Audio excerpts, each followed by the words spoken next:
kan Bapak mau melaksanakan coaching ya? Iya, betul. Oke. Di sini saya akan mengamati proses coaching yang akan Bapak lakukan sebelum mulai coaching. Ada beberapa hal ya yang perlu saya tanyakan dan kita diskusikan ya Pak. Oke Pak, silakan. Oke. Yang pertama, kita kan akan mendiskusikan mengenai rubrik penilaian yang akan digunakan proses coaching ini. Ya. Akan dinilai menggunakan rubrik sesuai kompetensi individu, yaitu kehadiran memo, mendengarkan secara aktif dan juga menanyakan pertanyaan. Kemudian nanti saya juga akan mengamati dan menilai apakah proses coaching sudah sesuai alur kita atau belum. Iya. Selain itu saya juga akan mengamati apakah kegiatan coaching nanti sudah sesuai prinsip coaching, yakni kemitraan, proses kreatif, serta memaksimalkan potensi uji. Bagaimana Bapak? Apakah bisa diterima? Bisa. Oke. Untuk selanjutnya, baik. Dalam proses coaching nanti Bapak menginginkan saya membantu mengembangkan kompetensi yang benar. Saya ingin panjenengan bisa membantu saya mengembangkan ketiga kompetensi inti pada coaching. Itu bisa hadir sepenuhnya, mendengarkan secara aktif dan juga masukkan pertanyaan ke Bogor. Oke. Baik, Bapak. Dari ketiga kompetensi inti coaching tersebut, bagian mana yang secara spesifik ingin diobservasi? Dari ketiga kompetensi inti coaching tersebut, saya ingin lebih spesifik diamati yaitu pada kompetensi mendengarkan secara aktif atau menyimak.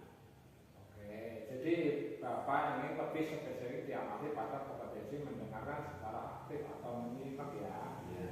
Oke. Apa yang menjadi alasan Bapak memilih observasi pada kompetensi itu? Saya ingin diobservasi secara spesifik pada kompetensi mendengarkan secara aktif atau menyimak. Ini supaya saya dapat membuat kata kunci dan menarik kesimpulan dari apa yang disampaikan oleh kunci. Hal ini penting bagi saya supaya mengajukan pertanyaan yang bobot untuk menggali permasalahan keinginan inti dari kunci, sehingga si kunci nantinya bisa menemukan solusi sendiri atas permasalahan atau keinginannya tersebut. Oke, jadi Bapak ingin secara spesifik diamati pada kompetensi mendengarkan secara aktif. Nah, supaya bisa menarik kesimpulan, juga mengajukan pertanyaan juga bahwa menurut Bapak indikator pencapaian ketercapaian dari pengembangan keterampilan mendengarkan secara aktif itu seperti apa? Saya bisa mengembangkan keterampilan mendengarkan secara aktif.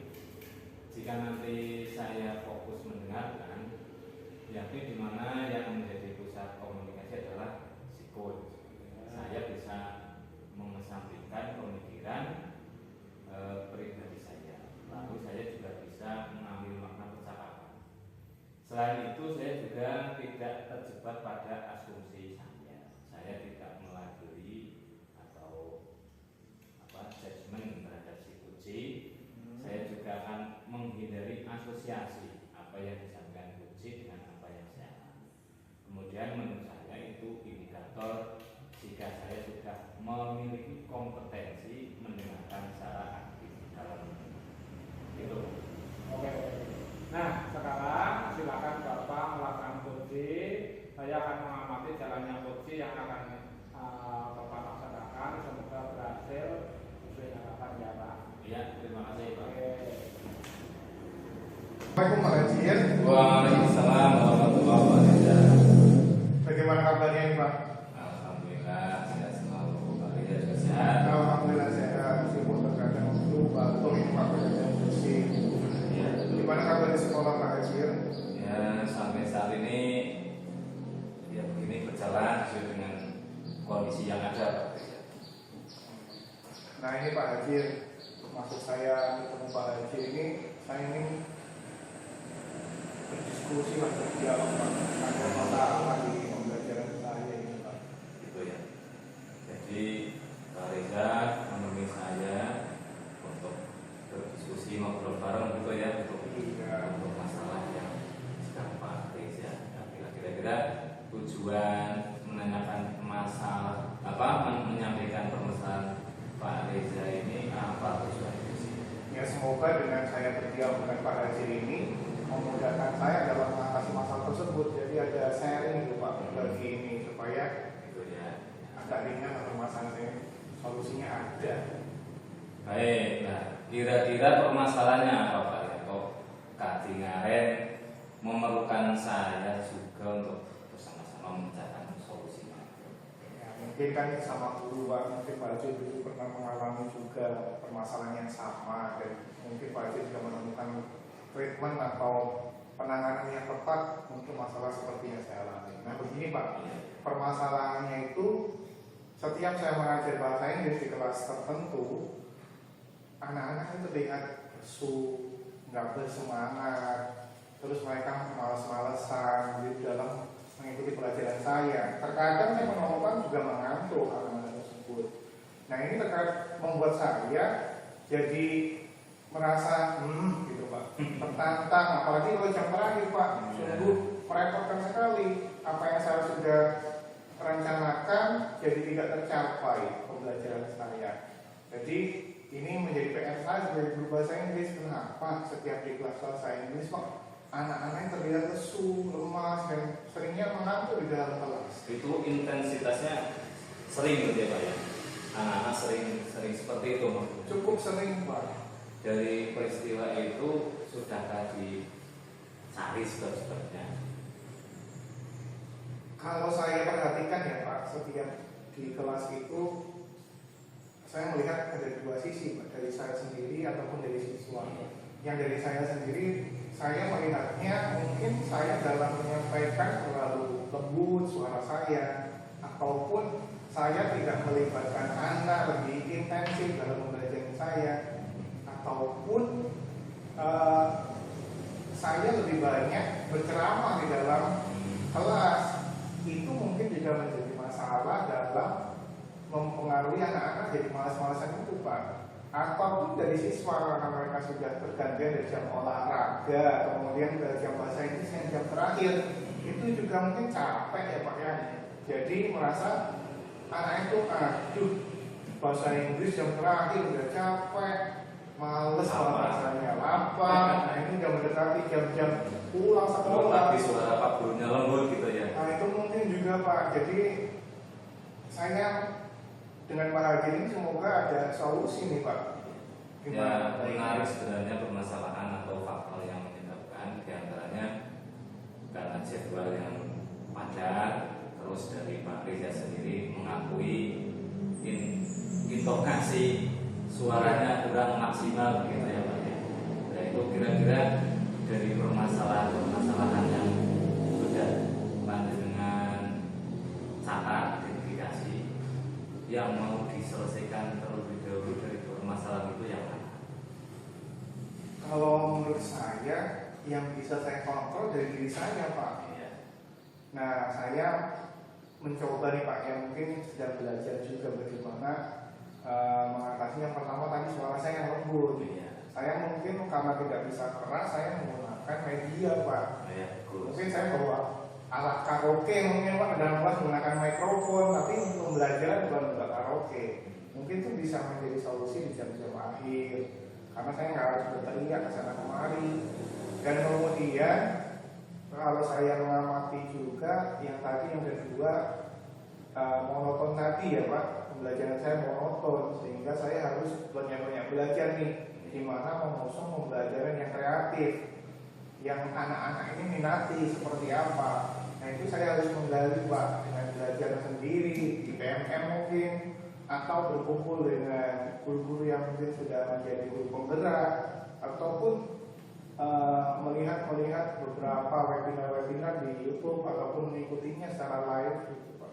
Ya itu malah sudah bagus sekali sebenarnya Pak ya. Cuman kan dari solusi yang sudah panjenengan susun ini pasti ada konsekuensinya, ada bentuk tindak lanjutnya seperti menyiapkan pembelajaran yang menggunakan berbagai media. Kira-kira Pak Reza mampu nggak menyiapkan berbagai media untuk menghadirkan pembelajaran yang menarik?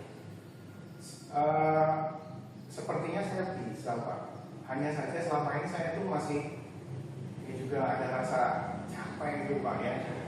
Mengkonsep media pembelajaran sebagian banyak itu kan menguras energi juga. Kita harus mencari sesuatu dan kadang-kadang tupoksi saya sekarang sangat banyak. Bertambahnya bertambahnya waktu, beban juga semakin banyak. Bukan dari kurikulum saja, tapi juga dari di lingkungan sekolah di mana kekurangan SDM. Jadi saya merangkap, Pak, jadi guru bahasa Inggris, jadi guru PJOK. Nah itu juga iya. Jadi menguras tenaga, Pak. Tentunya kondisi semacam itu Pak Ria sebagai guru bahasa Inggris, tambah PJOK, tambah TIK, bahkan tugas tambahan sebagai wakil kepala sekolah juga kan. Itu paling tidak, apakah tidak menjadi hambatan bagi Pak Riza dalam menampilkan pembelajaran yang disukai murid? Ya tentunya ini masalah manajemen waktu ya, Pak. Sebenarnya saya bisa-bisa saja mengkonsep media itu, tapi kadang waktu saya ini yang merasa terhimpit, rasa habis, energi saya juga habis mengurus aktivitas dan administrasi di sekolah, sehingga mungkin saya supaya bisa menghadirkan pembelajaran dengan media yang menarik minat siswa itu, saya harus manajemen waktu saya dengan baik. Seperti saya mengambil skala prioritas, ini dulu yang saya kerjakan, sebagainya dalam satu hari tersebut, sehingga saya bisa mengatasi semua aktivitas yang harus saya selesaikan di hari tersebut, sehingga saya bisa mengkonsep media pembelajaran yang sangat menarik bagi anak. Jadi dengan kondisi yang ada, baik khususnya di dalam pembelajaran bahasa Inggris, tadi sudah susun ya skala prioritas. Tentunya pada saat ini kondisi pembelajaran atau pelajaran bahasa Inggris itu katakan pada posisi tentang 1 sampai 10, ini tingkat pembelajarannya pada posisi berapa ya? Jujur saja, Pak, kalau saya pembelajaran bahasa Inggris di sekolah saya, sekolah yang pinggiran ini, yang di dalam sekali kota, ini sangat tidak menarik bagi siswa. Untuk apa sih belajar bahasa Inggris? Sehingga menurut saya pembelajaran bahasa Inggris itu masih di angka 5 ini, Pak. Padahal seharusnya KPM-nya berapa itu di sekolah? Seharusnya saya sih menginginkan anak-anak itu paling tidak bisa menggunakan bahasa Inggris dalam percakapan sederhana, itu tujuan saya, dan bisa memahami artikel ataupun teks-teks sederhana dalam bahasa Inggris, mereka bisa memahaminya. Itu sih sebenarnya yang saya Pak. Dari beberapa hal yang sudah saya tampung tadi, saya ingin tahu rencana aksi dari beberapa yang sudah diprioritaskan itu bentuknya seperti apa saja, Pak? Nah, kayak saya sih mulai berpikir ya, Pak, saya nggak bisa terus-terusan dalam kondisi di mana anak-anak menghadapi anak yang malas-malasan begini, Pak. Saya juga bergetar, jadi saya mencoba untuk mengembangkan pembelajaran yang menggunakan multimedia. Contoh, saya menghadirkan aneka ragam media, contohnya seperti video, kemudian majalah, teks-teks berbahasa Inggris, poster ataupun yang lain-lainnya yang menarik minat mereka. Selain itu juga saya akan lebih banyak menggunakan pembelajaran yang bukan saya yang aktif, tapi siswa yang aktif, seperti dalam kelompok-kelompok kecil mungkin, terus kemudian melibatkan aktivitas-aktivitas yang lain, diskusi dan sebagainya, sehingga mereka energinya disalurkan lewat itu. Jadi ada aktivitas itu Pak yang dia tune in, nyambung dengan saya itu Pak. Ya, bagus sekali ya. Cuman kondisi semacam itu dengan tujuan pembelajaran dan terpusat nanti, rencana-rencana yang sudah Pak Ria susun itu tentunya ada strategi khusus supaya rencana itu berhasil kan. Nah, kira-kira strategi apa untuk mencapai tujuan tersebut. Ya itu Pak, strategi yang saya sampaikan tadi. Saya merubah pola pembelajaran saya yang tadinya fokus saya yang lebih dominan dalam kelas, saya alihkan menjadi siswa yang lebih dominan dalam kelas.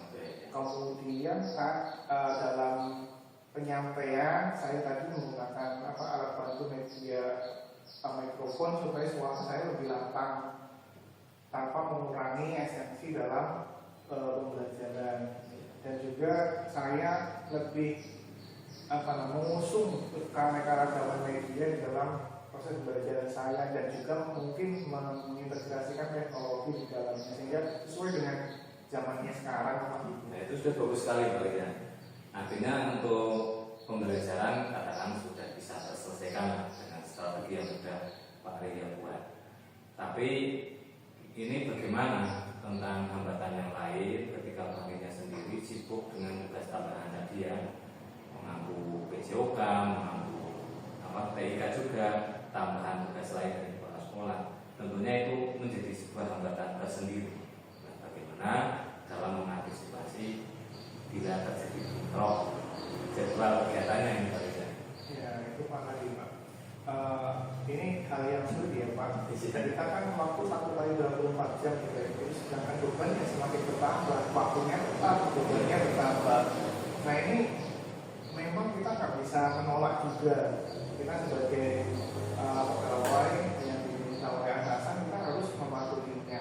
Di satu sisi juga sebagai manusia saya merasa kerepotan dengan tugas-tugas tersebut, karena bukan tupoksi saya seharusnya untuk mengambil mata pelajaran lain, tapi karena memang SDM-nya terbatas di sekolah kami sehingga merangkap menjadi guru-guru yang lain. Nah ini solusinya mungkin saya harus bercermin pada diri sendiri, saya mampu atau tidak, kalau mampu saya seperti apa. Nah saya mulai menerapkan skala prioritas aktiva. Nah ini hal ini yang harus saya selesaikan hari ini. Nah, saya rencanakan untuk besok pagi dan sebagainya tanpa meninggalkan yang lain. Ya, semoga saja nanti saya coba mengatasi hambatan tersebut. Oke, artinya Pak Riza kan sudah punya komitmen itu Pak. Komitmen menyelesaikan persoalan satu persatu baik dari pembelajaran maupun tugas tambahan lainnya kan itu Pak Riza. Nah yang terakhir, kira-kira untuk menyelesaikan persoalan yang sedang Pak Riza hadapi ini, adakah untuk tindak lanjutnya bukan supaya persoalan itu jadi minimalkan gitu? Ya tindak lanjutnya saya harus konsisten dalam menerapkan pembelajaran seperti ini. Kalau saya satu hari ini seperti itu, besok saya kembali lagi, anak-anak kembali malas lagi. Ya. Jadi saya harus konsisten dalam menerapkan pembelajaran yang tadi, berpihak pada murid, menggunakan beragam media, mungkin integrasikan teknologi, dan juga saya harus terus belajar Pak. Itu Pak menurut saya yang tindak lanjut saya dan komitmen saya dalam mengatasi permasalahan. Ya, jadi begitu ya Pak Riza. Semoga apa yang kita obrolkan ini, permasalahan Pak Riza satu persatu bisa teratasi dengan baik, kondisi ideal pembelajaran juga bisa terwujud. Karena waktu ini harus memisahkan kita, saya rasa cukup dulu ya Pak Riza ya. Oke Pak, terima kasih banyak ya Pak. Sampai semua. Assalamualaikum Pak Azir. Waalaikumsalam Pak Said. Oke, tadi sudah melaksanakan coaching ya? Ya betul. Oke. Apa yang membuat Bapak menilai bahwa proses coaching yang Bapak lakukan sudah cukup baik?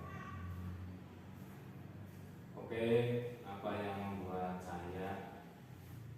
yang membuat saya merasa lebih baik dalam melaksanakan coaching? Saya menilai kegiatan coaching yang saya lakukan sudah cukup baik karena saya sudah menggunakan alur delta.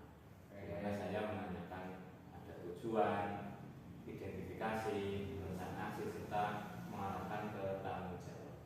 Selain itu, saya melakukan coaching, saya menggunakan kompetensi inti coaching, yaitu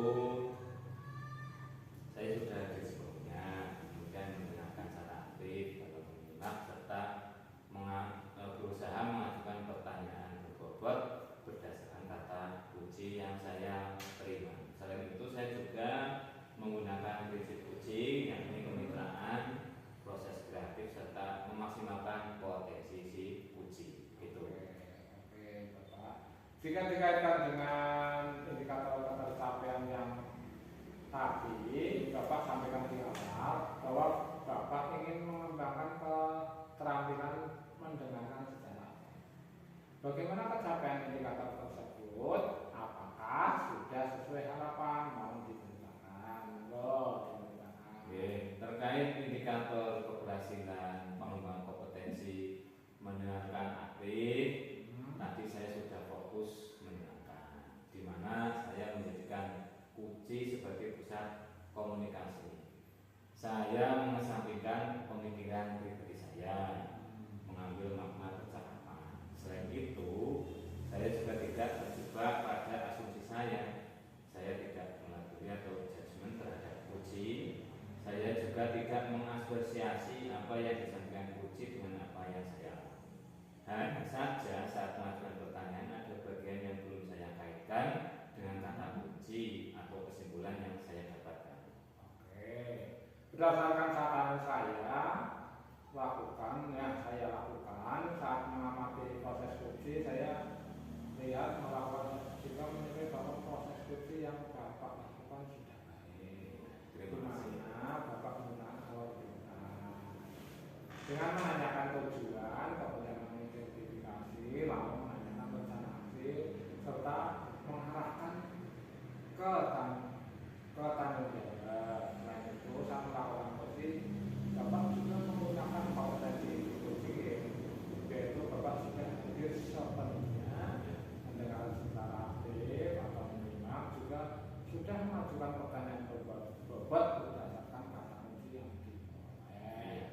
Selain itu, Bapak juga menggunakan prinsip coaching, yaitu pemikiran proses kreatif serta terkait indikator yang disampaikan dalam pengamatan saya juga sudah sangat sesuai, Pak. Iya, Tidak ada asumsi, tidak ada judgement, tidak ada asosiasi, dan bagus sekali Bapak terkait ada pertanyaan yang diajukan tanpa menyampaikan kata kunci atau kesimpulan hasil nyimak. Nanti bisa menjadi catatan tersendiri buat Bapak ya. Ya, terima kasih Pak Asep atas pengamatannya. Dari kegiatan yang sudah Ibu Bapak lakukan, kira-kira kompetensi apa yang ingin Bapak dikembangkan lebih lanjut? Saya ingin mengembangkan kompetensi mengajukan pertanyaan berbobot, gitu Pak. Oke, jadi nanti saya ingin bisa mengajukan pertanyaan berbobot gitu ya. Jadi nantinya saya ingin bisa mengajukan pertanyaan dari hasil mendengarkan secara aktif. Pertanyaan tersebut bersifat terbuka dan eksploratif yang dapat menggali potensi kunci.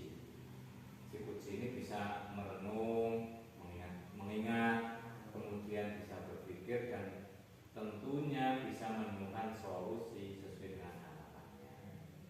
Nah, apa yang bisa dilakukan untuk mencapai kompetensi tersebut?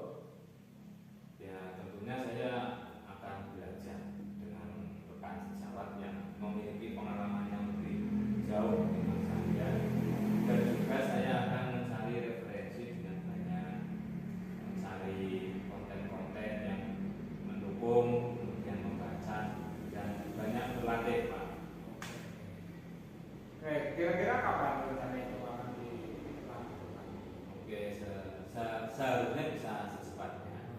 Kemudian saya akan mulai mencari referensi dan melakukan kolaborasi dengan rekan yang sudah banyak pengalaman. Oke, kira-kira siapa yang bisa membantu di sini untuk menjalankan rencana tersebut? Saya akan meminta bantuan rekan kerja saya di sekolah untuk berlatih mengajukan pertanyaan berbobot. Saya akan meminta beliau untuk menjadi orang yang saya coaching. Kemudian melatih keterampilan saya mengajukan pertanyaan berbobot kayak gitu tadi. Oke, baik. Semoga berhasil ya rencana untuk yang terakhir ini. Apa yang Bapak dapatkan dari semua proses ini? Kira-kira apa? Terima kasih atas supportnya, atas harapan-harapan yang sudah panjenengan berikan. Kemudian dari kegiatan coaching ini saya mendapatkan kesempatan untuk mengembangkan keterampilan individu, khususnya keterampilan mendengarkan secara aktif. Selain itu, saya juga berencana untuk mengembangkan lagi keterampilan mengajukan pertanyaan dengan mencari referensi dan meminta bantuan teman dalam berlatih mengajukan pertanyaan berikut. Oke, baik sekali.